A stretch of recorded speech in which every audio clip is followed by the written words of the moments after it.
From the newsroom at news.com.au.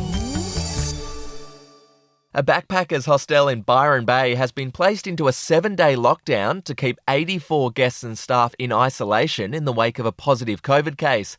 The hostel was cordoned off by police last night, with officers assisting New South Wales Health to keep the 84 people inside. Police will continue to monitor compliance over the next week. In other news, COVID's had a pretty big impact on the number of people getting married in Australia. There were just under 79,000 marriages in 2020 compared to 113,000 in 2019. Annual marriage registrations are now at the lowest level since 1961. It comes as the number of divorces continues to rise, up 1.9% to 49,500. To the US, a man who spent 43 years in prison for a crime he didn't commit has finally been freed. Kevin Strickland was wrongly convicted in 1979 for a triple murder in Missouri. His case was reviewed this year, with prosecutors agreeing that he wasn't guilty.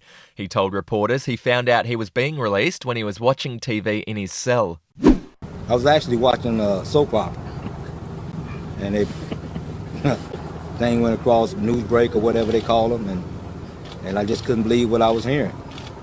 So that's how you learned? That's how I learned. You saw your own name on the screen? My picture, yes, and then other inmates started hollering. On his first day of freedom, Mr. Strickland visited the grave of his mum, who passed away in August. To sport, spin bowler Amanda-Jade Wellington produced the best bowling performance in WBBL history last night. The Adelaide Strikers star finished with 5 wickets for just 8 runs off her 4 overs. Not surprisingly, Adelaide won the match convincingly against the Brisbane Heat. To music news, the ARIAs were on last night. The Kid Laroi won Best Artist, but the night belonged to Genesis Owusu, who won 4 awards, including Album of the Year and Best Hip Hop Release. Lots for words, honestly. This means so much to me.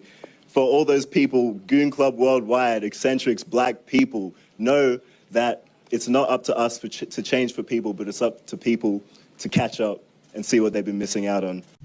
And finally, Chrissie Swan has revealed that she has COVID. She broke the news on Instagram, telling her followers that fatigue was the worst of her symptoms. It comes after Chrissie's Nova Breakfast co-host, Jonathan Brown, tested positive for the virus last week. Follow or subscribe to From the Newsroom wherever you get your podcasts.